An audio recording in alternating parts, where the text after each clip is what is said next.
ہدایت کے لیے اللہ نے رمضان کے مہینے کا انتخاب فرمایا۔ جتنی آسمانی کتابیں ہیں ان کو اللہ تعالیٰ نے رمضان المبارک میں اتارا، جتنے چھوٹی کتابیں ہیں صحیفے ان کو بھی اللہ تعالیٰ نے رمضان المبارک میں اتارا۔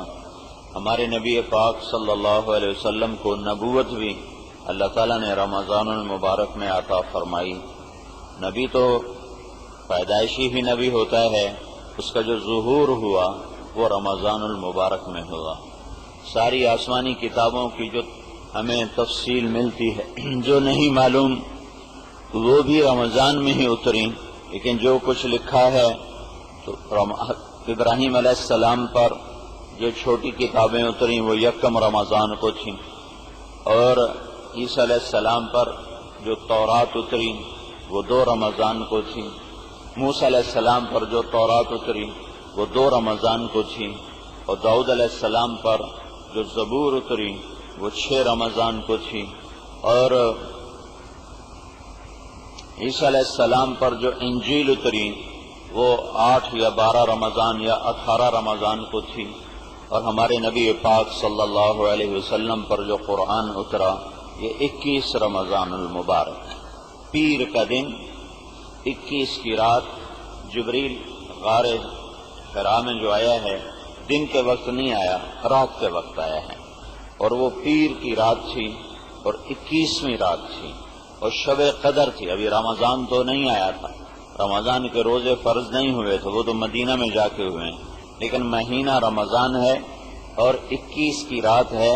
انا انزلناہ فی لیلۃ القدر، اور وہ شب قدر تھی 21ویں اس رات، اور اللہ تعالیٰ نے اپنے محبوب صلی اللہ تعالی علیہ وسلم کو نبوت کے بارے میں خبردار فرمایا۔ نبی تو آپ اس وقت بھی تھے جب ابھی آدم علیہ السلام کی مٹی اکٹھی نہیں ہوئی تھی۔ ابو ہریرہ رضی اللہ تعالی عنہ نے آپ سے پوچھا، یا رسول اللہ متی وجبت لک النبوۃ، آپ کو نبوت کب ملی؟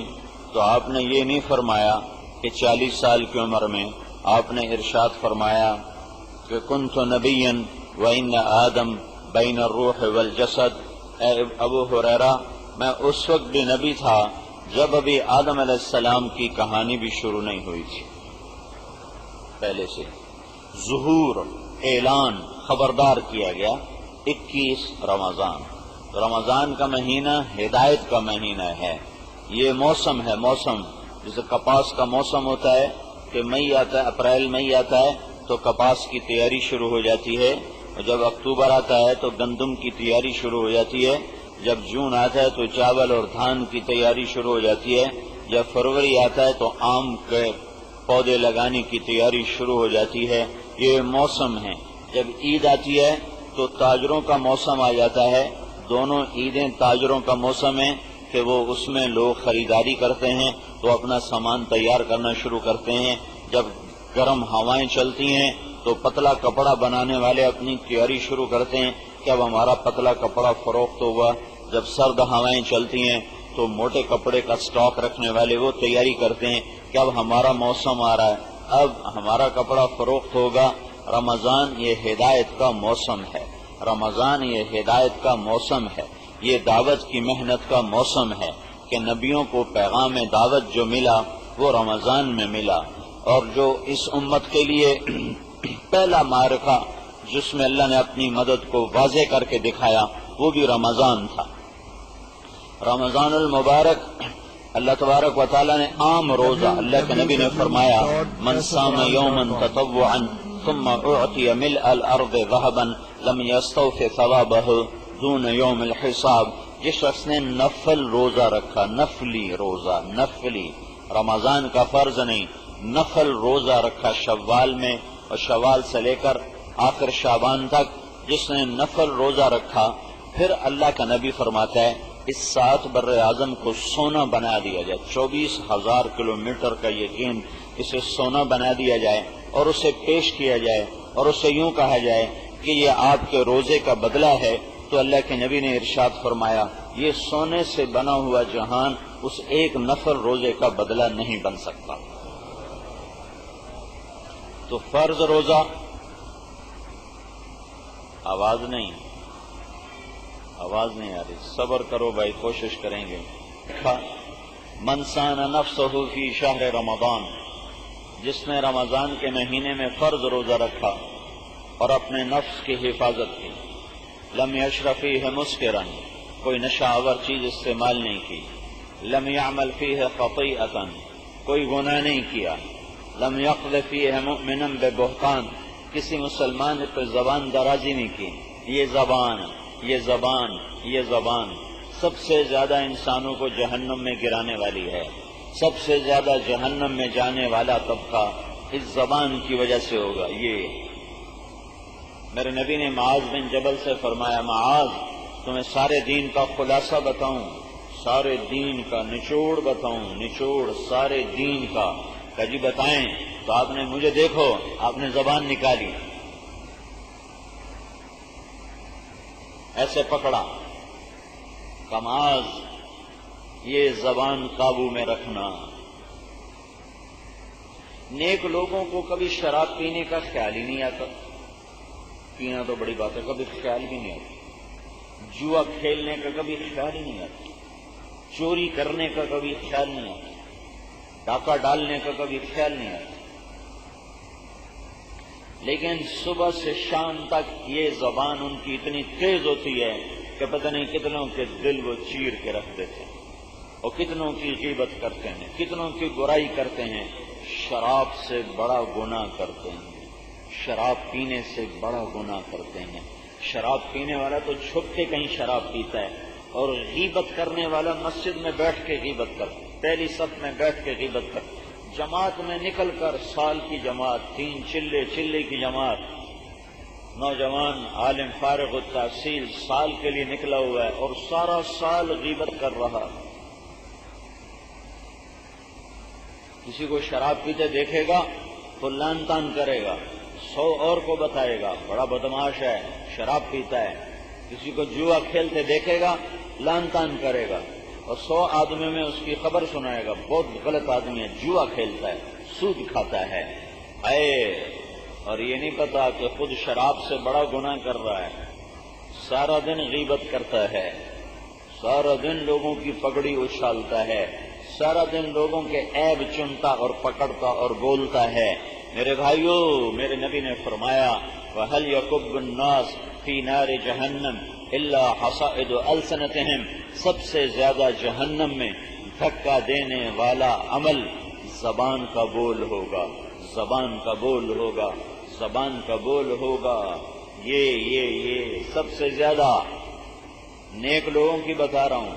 عام لوگ بھی بڑے بڑے گناہوں کا خیال نہیں آتا، بچتے ہیں، بہت تھوڑے ہیں جو اس قسم کی غلاظتوں میں پڑتے ہیں، لیکن اس کو اتنا تیز کیا ہوا ہے کہ دوہری دھار کا خنجر ہے، دوہری دھار کا خنجر ہے، جو ادھر بھی وار کرتا ہے ادھر بھی وار کرتا ہے، دونوں طرف اس کا وار چلتا ہے۔ عزت کے در پہ، جان کے در پہ، پگڑی اچھالنے کے پیچھے، عیب پکڑنے کے پیچھے، برائی اچھالنے کے پیچھے، پردہ پوشی کا سبق بھول گئے اور عیب چننے کا سبق یاد کر لیا، پکا کر لیا۔ پردہ پوشی بھول گئے اور چادر پھاڑ کے عیب نکال کے باہر لوگوں کو بتانا، یہ وظیفہ حیات بن گیا۔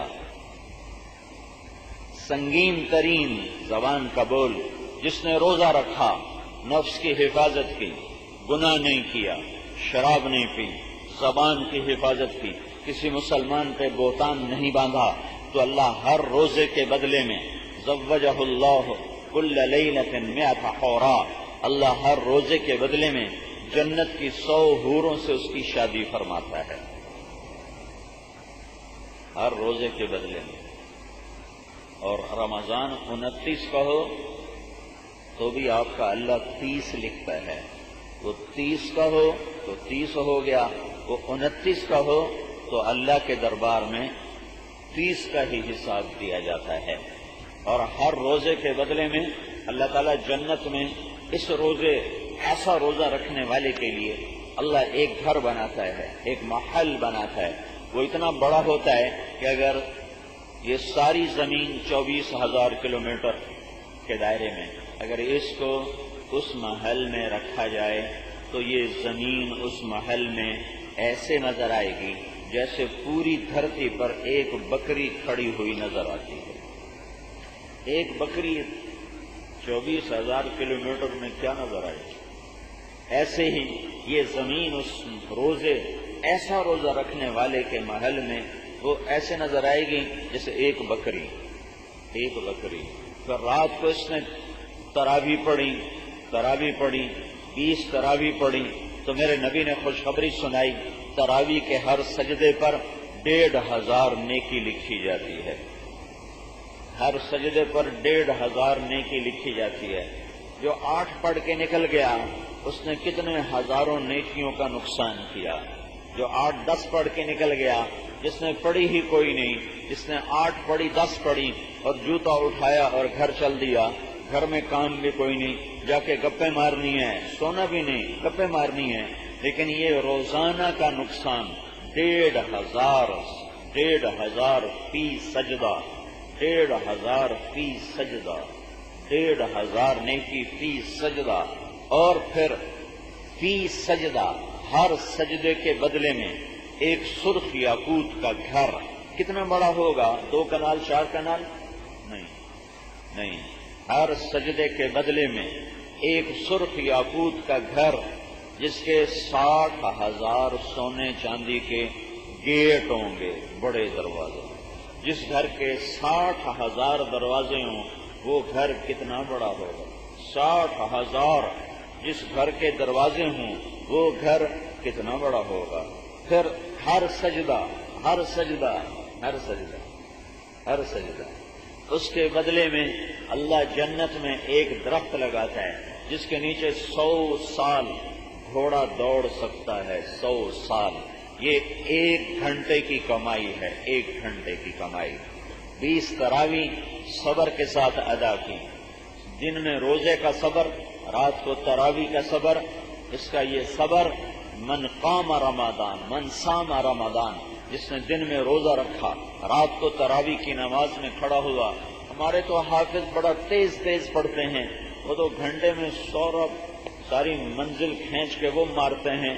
ہمارے ملک میں شوق سے پڑھنے کا دستور کوئی نہیں، نہ شوق سے سننے کا دستور ہے نہ شوق سے پڑھنے کا ہے، کہ عام طور پر پڑھنے والے حافظ ہیں جنہیں پتہ نہیں میں کیا پڑھ رہا ہوں، اور سننے والے کو نہیں پتہ کہ میں کیا سن رہا ہوں، لہذا وہ یہ مقابلہ ہوتا ہے، اوس مسجد چلو وہ جلدی پڑھ دینا، جلدی فارغ کر دینا، اتھے چلو وہ تیز گاؤں ہے، اتھے جلدی ویلا ہو جانا۔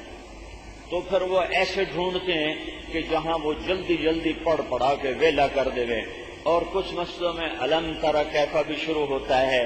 یہ تراویح کی توہین ہے، یہ اتنے بڑے خوبصورت عمل کی ناقدری ہے کہ سال میں 1 دفعہ بھی اللہ کا پیغام نہیں سن سکتے۔ ایک دفعہ سارے سال اپنے عشاء کے بعد سو جاؤ، اللہ کا کوئی مطالبہ نہیں۔ مہینے میں 1 دفعہ اللہ تعالیٰ فرماتا ہے آجا اور 20 تراویح مجھے سنا، میرا قرآن سن، میرا کلام سن۔